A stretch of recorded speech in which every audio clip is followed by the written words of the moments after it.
स्वागत करता हूं आप सभी को, जितने भी हमारे डियर सेकेंड ईयर के स्टूडेंट हैं।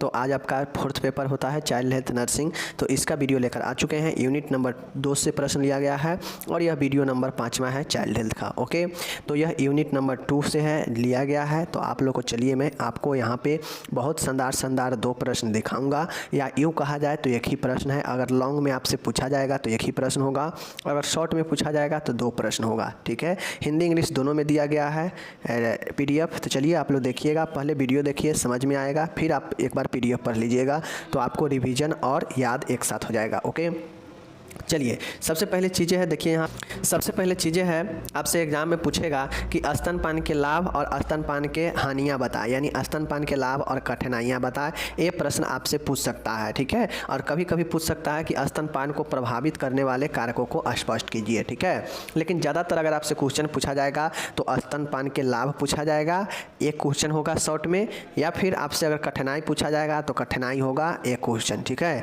अगर लॉन्ग में पूछा जाएगा तो फिर एक क्वेश्चन कंप्लीट पूछा जाएगा। तो चलिए हम कंप्लीट ही देखेंगे, ताकि दोनों अगर कठिनाई और लाभ दोनों पूछे तो आप बता सके। ठीक है, सबसे पहले चीज़ें है, ब्रेस्ट फीडिंग होता क्या है, ये चीज़ को समझिए। स्तनपान एक प्राकृतिक प्रक्रिया है। स्तनपान क्या है? यह एक प्राकृतिक पोषण है, यह एक प्राकृतिक प्रक्रिया है। माँ का दूध बच्चे के लिए आदर्श व परिपूर्ण स्थिति में होता है, चाहे माँ बीमार, गर्भवती, मेंस्ट्रुएटिंग अथवा कुपोषित ही क्यों न हो। देखिए, माँ चाहे जिस भी अवस्था में क्यों न हो, चाहे वह बीमार ही क्यों न हो, गर्भवती ही क्यों न हो, ठीक है, या फिर मेंस्ट्रुएटिंग क्यों न हो, कुपोषित ही, माल न्यूट्रिशन ही क्यों न हो, लेकिन इनका जो मिल्क होता है, दूध होता है, वह बच्चे के लिए आदर्श और परिपूर्ण होता है। ठीक है, यहाँ पे बच्चे को हर एक जो है चीज़ें माँ के दूध से मिल पाता है, और यह एक प्राकृतिक नेचुरल प्रोसेस होता है। चीज़ों को समझ गए। चलिए, अब इसके अनगिनत लाभ में बहुत सारे लाभ हैं, लेकिन इसमें कुछ लाभ नीचे दिए गए हैं। चलिए इसको हम लोग देखते हैं एक एक करके। इंग्लिश इस सारे कंप्लीट क्वेश्चन के नीचे दिया गया है, देख सकते हैं। माँ के दूध में वे सभी पोषक तत्व होते हैं जो एक बच्चे को 6 माह की उम्र तक आवश्यक होते हैं। ये सभी पोषक तत्व शीघ्र व आसानी से पच जाते हैं। देखिए, माँ के जो दूध होता है, चूँकि जो 6 मंथ तक बच्चा होता है वह 6 मंथ तक कुछ नहीं लेता है, सिर्फ माँ के दूध पे ही डिपेंड रहता है। तो और शरीर के लिए हर एक चीज़ चाहिए, जल भी चाहिए, न्यूट्रिशन भी चाहिए, सब चीज़ चाहिए। तो एक माँ के दूध में हर एक चीज़ रहता है, जिससे बच्चे को क्या होता है, जो 6 माह के उम्र तक आवश्यक होता है, वो सारे पोषक तत्व माँ के दूध से मिलते हैं, और यह सभी के सभी आसानी से और जल्दी से पचने वाला होता है। ठीक है, तो ये समझ गए। दूसरा है, माँ के दूध में प्रोटीन व वसा की सही मात्रा में सर्वोपयुक्त रूप में होता है। जो माँ के दूध होता है, स्तनपान जो होता है, उसमें जो कराने पर माँ के दूध में क्या होता है कि एक प्रोटीन और वसा सही मात्रा में होता है, जो शरीर के वृद्धि और विकास के लिए आवश्यक होता है। ठीक है, तीसरा देखिएगा, लैक्टोज शर्करा अन्य प्रकार के दूधों से बच्चों की आवश्यकता अनुसार अधिक पाई जाती है, जो अतिरिक्त विटामिन संश्लेषण में काम आती है। देखिए, माँ के दूध में लैक्टोज शर्करा अन्य प्रकार के दूधों से बच्चे की आवश्यकता अनुसार अधिक पाई जाती है। मतलब जो अन्य प्रकार के दूध होता है जो बाज़ार में मिलता है, उससे कहीं भी जो है ज़्यादा जो है लैक्टोज और शर्करा माँ के दूध में होता है, जो आवश्यकता अनुसार चाहिए। अब ये क्या करता है, तो ये विटामिन सिंथेसिस संश्लेषण में काम करता है। कौन? लैक्टोज और शर्करा। ठीक है, चौथा देखिएगा, इसमें पर्याप्त विटामिन्स होते हैं। इसमें बहुत सारे ऐसे विटामिन्स होते हैं जो बच्चे को शुरुआती 6 महीने में माँ के दूध से मिलता है, जो वृद्धि और विकास के लिए बहुत ही भूमिका निभाता है। ठीक है, पांचवा है, इसमें पर्याप्त मात्रा में जल भी पाया जाता है। माँ के दूध में पर्याप्त मात्रा में जल भी होता है, जो तेज गर्मी और शुष्क मतलब ड्राई सीजन से प्रथम 6 माह में बच्चों के ऊपर जो है बचाता है, जिसमें पानी देने की आवश्यकता नहीं होती है। माँ के दूध में इतना पानी होता है, इतना जल होता है कि वह तेज़ गर्मी और शुष्क मौसम में भी जो है बिना पानी के सिर्फ और सिर्फ माँ के दूध से रह लेता है। ठीक है ना, यह जल कहाँ से मिलता है? माँ के दूध से। छठा है, इसमें पर्याप्त मात्रा में आयरन अर्थात लौह तत्व पाया जाता है। फलतः स्तनपायी बच्चों में लौह न्यूनता एनीमिया, आयरन डेफिशिएंसी एनीमिया नहीं पाया जाता है। माँ के स्तनपान दूध में जो है इतना पर्याप्त मात्रा में आयरन लौह तत्व पाया जाता है, जो बच्चे को जो है आयरन डिफिशियंसी मतलब आयरन की कमी से जो लौह न्यूनता होता है, रक्त न्यूनता होता है, वो नहीं पाया जाता है बच्चे में, क्योंकि माँ के दूध में ही आयरन जो है उपयुक्त मात्रा में पाया जाता है ना। नेक्स्ट है सातवां, माँ के दूध में विशिष्ट पाचक एंजाइम होते हैं, जो बच्चे को दूध को या कोई भी चीज़ को आसानी से पचा देता है। ठीक है, नेक्स्ट है 8वां पॉइंट देखिएगा, स्तनपान से माँ व बच्चे में घनिष्ठ शारीरिक भावनात्मक संबंध स्थापित होता है, जो माँ में संतुष्टि एवं बच्चे की स्वास्थ्य वृद्धि एवं विकास के लिए आवश्यक होता है। देखिए, अब स्तनपान कराने से जो माँ और जो बच्चे के बीच संबंध होता है, जो प्यार होता है, वह बढ़ता है, घनिष्ठ होता है, शारीरिक और इमोशनल भावनात्मक संबंध बढ़ता है, जिससे माँ भी संतुष्ट होती है और बच्चे के स्वास्थ्य में और वृद्धि में आवश्यक भी होता है। ठीक है, तो इससे माँ और बच्चे दोनों को जो है कारगर और लाभदायक और काम के लिए होता है। ठीक है, बेनिफिट मिलता है।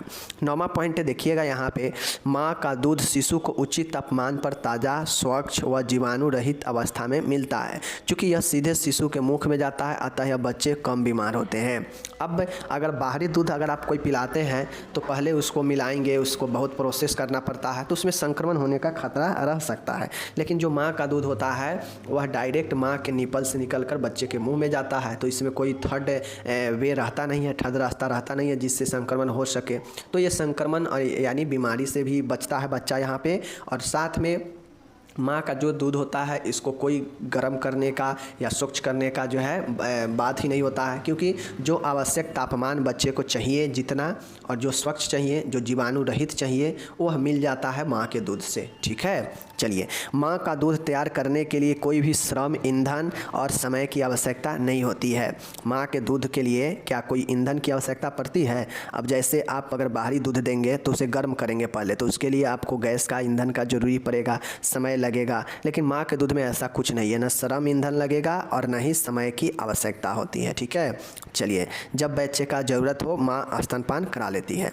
नेक्स्ट है, माँ के दूध में संक्रमण रोधी एंटी इन्फेक्टिव फैक्टर पाए जाते हैं, जो बच्चों को संक्रमण से रक्षा करते हैं। साथियों, माँ के दूध जो होता है बहुत ही, यह जो है इम्यूनिटी बूस्टर होता है। यह एंटी इन्फेक्टिव फैक्टर्स के रूप में भी काम करता है, जो संक्रमण रोधी जो भी कारक होते हैं जिससे संक्रमण हो सकता है, वह उससे जो है बच्चे को बचाने का काम माँ का दूध करता है। ठीक है, तो ये सारे चीज़ें हो गया। ये प्रथम दूध यानी कोलोस्ट्रम में अधिक पाया जाता है। जो माँ का प्रथम दूध होता है कोलोस्ट्रम, इसमें बहुत ज़्यादा जो है एंटीबॉडी और श्वेत रक्त कणिकाओं का एंटीबॉडी और लाइसोजाइम पाया जाता है, जो सूक्ष्म जीवों को प्रवेश को नष्ट करता है। ठीक है, चलिए, ये हो गया। 12 नंबर का पॉइंट है, यहाँ पे देखिएगा, माँ के दूध में एक विशिष्ट पदार्थ बाइफिडस फैक्टर पाया जाता है। सीधा याद रखिए कि माँ के दूध में एक बाइफिडस फैक्टर पाया जाता है, जो बच्चों के आंत में लैक्टोबैसिलस बाइफिडस बैक्टीरिया को वृद्धि को प्रेरित करता है। अब ये बैक्टीरिया क्या करता है, तो यह बैक्टीरिया जो लैक्टिक एसिड होता है इसके उत्पादन कर आंतों में अन्न जैसे अतिसार व अन्य जीवाणु जैसे ई कोली के वृद्धि को रोकता है और शर्करा पाचन में भी मदद करता है। सीधा तौर पे कहा जाए तो माँ के दूध में बाइफिडस फैक्टर पाया जाता है, जो लैक्टोबैसिलस बाइफिडस बैक्टीरिया को वृद्धि को रोकता है। वृद्धि कैसे रोकता है, तो लैक्टिक एसिड का निर्माण होता है और यह आंत में होने वाले अतिसार या ई कोली जैसे जीवाणुओं को रोकता है। ठीक है, तो यह भी एक महत्वपूर्ण काम है। ठीक है, 13 नंबर का देखिएगा, इसमें लैक्टोफेरिन पाए जाते हैं, जो आयरन को बांधकर हानिकारक जीवाणु को वृद्धि को रोकता है। अब माँ के दूध में लैक्टोफेरिन पाया जाता है, जो आयरन को अपने अंदर जो है क्या करता है, जो आयरन को बांधकर और हानिकारक जो भी जीवाणु है उसके वृद्धि को जो है रोकता है। ठीक है, 14 नंबर का देखिएगा, स्तनपायी बच्चे उपयुक्त प्रतिरक्षक कारकों के कारण दस्त, श्वसन संक्रमण, मध्यकान शोथ बच्चों की तुलना में कम शिकार होते हैं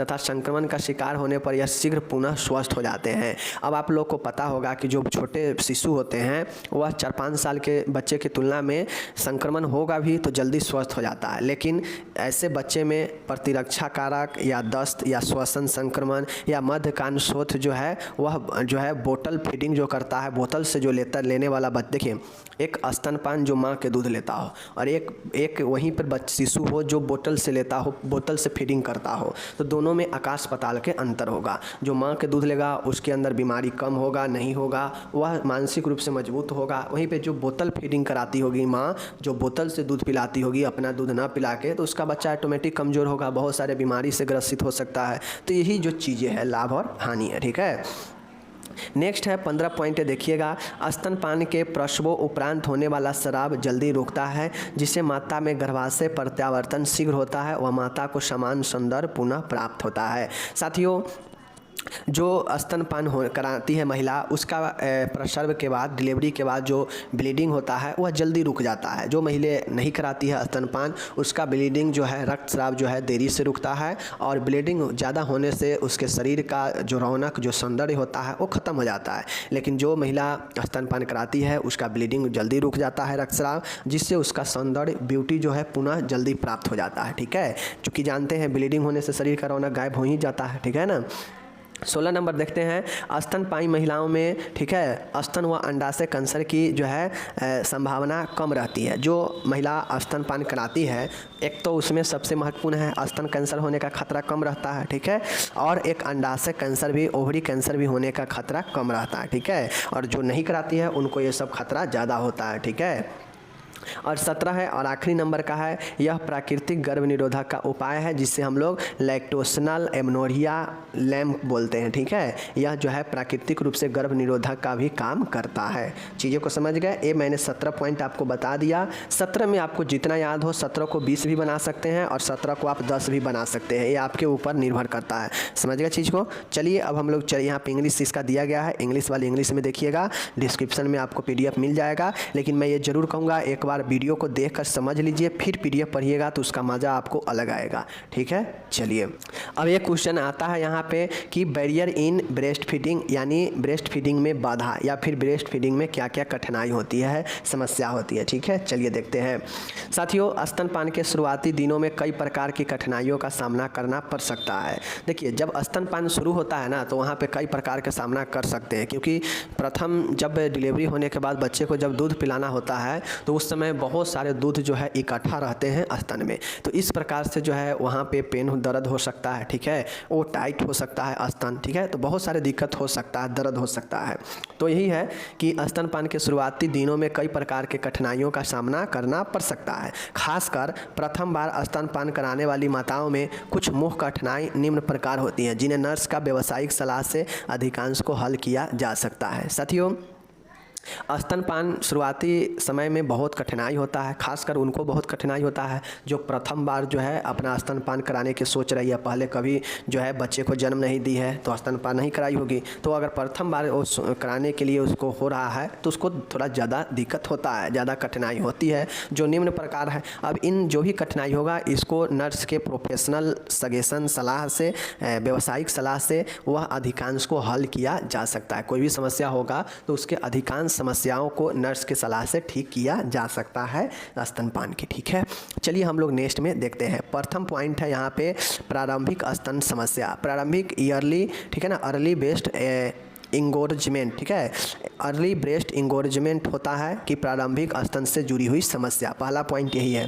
प्रसव के कुछ समय बाद स्तन भरा हुआ महसूस होता है तथा स्तन कठोर हो जाते हैं व दर्द होने लगते हैं। ऐसी स्थिति में स्तन की अतिरिक्त दूध को निकाल देना चाहिए। बाद में जब बच्चा आराम से चूसन करने लगते हैं तो यह समस्या समाप्त हो जाती है। ठीक है, देखिए पहला पॉइंट है कि प्रारंभिक स्तन समस्या, मतलब प्रारंभिक स्तन से जुड़ी हुई समस्या, अर्ली ब्रेस्ट इंगोर्जमेंट।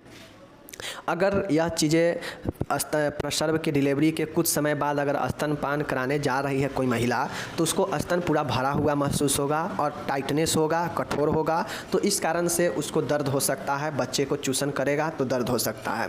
तो इस स्थिति में जो भी उसमें अतिरिक्त दूध भरा हुआ है उसको जो है निकाल देनी चाहिए। ठीक है, ताकि रिलैक्स मिले, टाइटनेस ख़त्म हो, कठोरता ख़त्म हो, जिससे क्या हो कि आराम मिल सके और आराम मिलने के बाद जो है बच्चे को चूसन कराया जा सके और बच्चा भी आराम मिलने के बाद चूसन कर सकता है। तो यह समस्या समाप्त हो जाती है। तो प्रारंभिक स्तन से जुड़ी हुई अगर कोई समस्या है तो प्रथम समस्या यही होता है कि टाइटनेस हो जाता है, कठोर हो जाता है, दर्द होने लगता है और भरा हुआ महसूस होता है स्तन। ठीक है, तो पहला प्रारंभिक स्तन समस्या समाप्त हो गया। दूसरा समस्या जो हो सकता है सपाट चुचक, फ्लैट निपल। ठीक है, अब फ्लैट निपल का मतलब है कि जैसे ये आपका ब्रेस्ट है, ठीक है, इसमें एक निपल होता है। ठीक है, ये निपल होता है।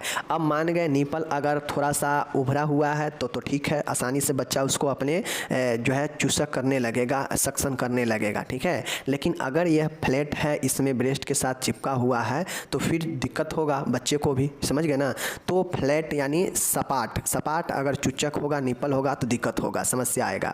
स्तनपान ठीक प्रकार से करने के लिए चूचक को सीधा रखना चाहिए, यानी फ्लैट नहीं रह के एक्सटेंड रखना चाहिए, ठीक है। बच्चे को सावधानी से स्तन पर लगाना चाहिए, जो बच्चा हो उसको सावधानी पूर्वक स्तन पर लगाना चाहिए, उसके मुंह को। यदि बच्चा, ठीक है, दूध चूसने में असमर्थ हो तो निपल शील्ड का प्रयोग करके दूध निकाल देना चाहिए, ठीक है। अगर बच्चा दूध को सक्शन करने में असमर्थ हो तो निपल सीड होता है, जिसके द्वारा जो है मिल्क को निकाल दिया जाता है ब्रेस्ट से, ठीक है। तो ये चीज़ें करनी चाहिए।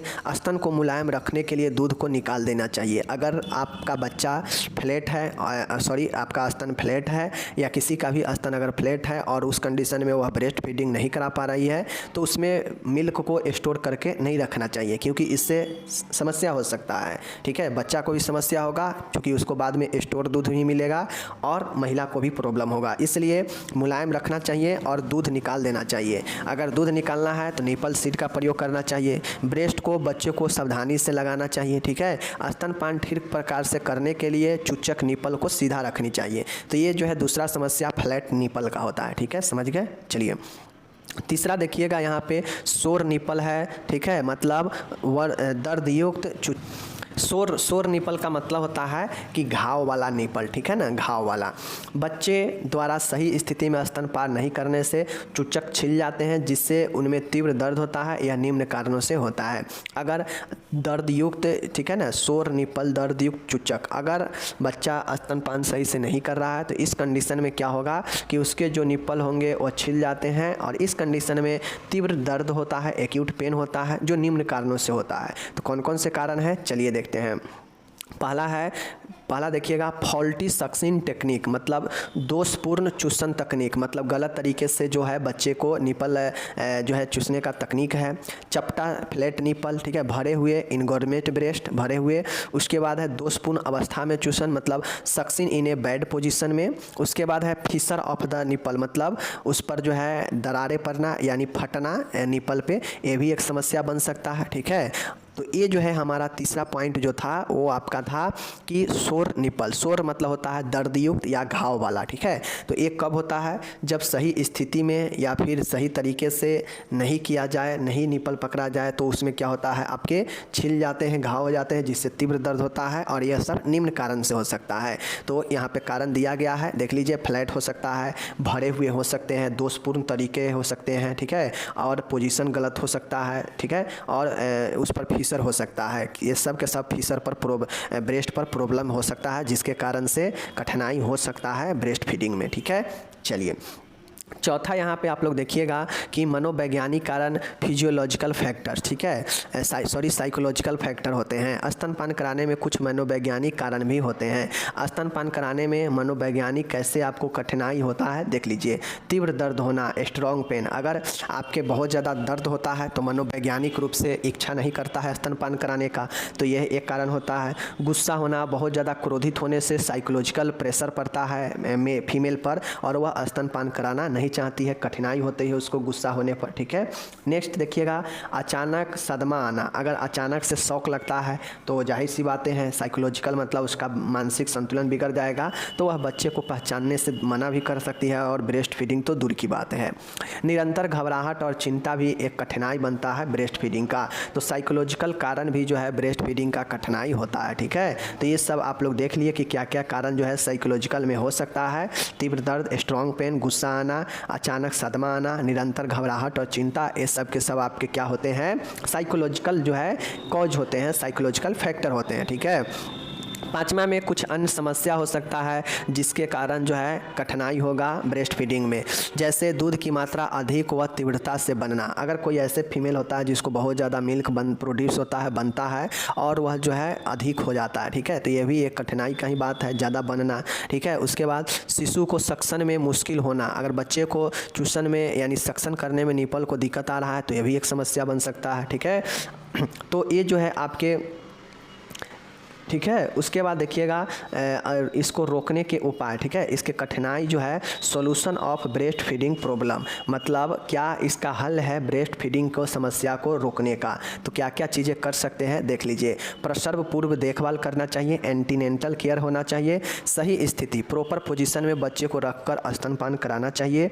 नेक्स्ट है थोड़ी थोड़ी देर के लिए बार बार बच्चे को स्तनपान कराना चाहिए, ठीक है। ऐसा नहीं कि एक बार में ही पूरा करा दीजिए और मालूम चले कि बच्चे को समस्या हो जाए।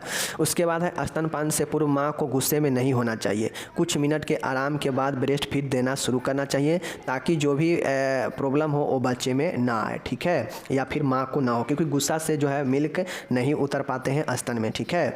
पाँचवा देखिएगा स्तनपान के दौरान माँ को किसी भी प्रकार के परेशानी में नहीं रहना चाहिए, ठीक है, एकदम शांत होकर स्तनपान कराना चाहिए। उसके बाद है माँ को यह ध्यान देना चाहिए कि बच्चा दूध चूस रहा है या नहीं। अब माँ को ये ध्यान देना पड़ता है कि बच्चा जो है निपल को सही से पकड़ा है या नहीं, सही से चूस रहा है या नहीं, ठीक है। सातवां पॉइंट है दूध उद्दीपन सक्शन स्टिमुलेटिंग को बढ़ाने के लिए बच्चे को बार बार चूसन करने के लिए प्रोत्साहित करें। अब हो सकता है देखते होइएगा आप लोग कि बच्चा जो है मिल्क चूसते चूसते वह जो है निपल को छोड़ देता है या छूट जाता है, तो उसके लिए बच्चे को बार बार जो है प्रेरित करना चाहिए कि वह जो है निपल को पकड़े और चूसन करे, ताकि जो है ब्रेस्ट में मिल्क उतरता है चूसन करने से, ठीक है। तो इस चीज़ को ध्यान में रखिएगा। तो ये कुल 7 पॉइंट है जिससे ब्रेस्ट फीडिंग को रोका जा सकता है समस्या को। बाकी और सारे पॉइंट जो है आप ब्रेस्ट फीडिंग के कठिनाई को रोक सकते हैं। बाकी ऊपर के 5 पॉइंट हम लोग यहाँ पे देखे हैं जो समस्या है, कठिनाइयाँ हैं ब्रेस्ट फीडिंग का, और लाभ भी देख लिए, सारा मैं दिखा दिया। एक बार आप वीडियो को पढ़िए, देखिए, और एक बार आप PDF पढ़ लीजिएगा, चीज़ें याद हो जाएगा। ओके, चलिए मिलेंगे अगले वीडियो में, तब तक धन्यवाद।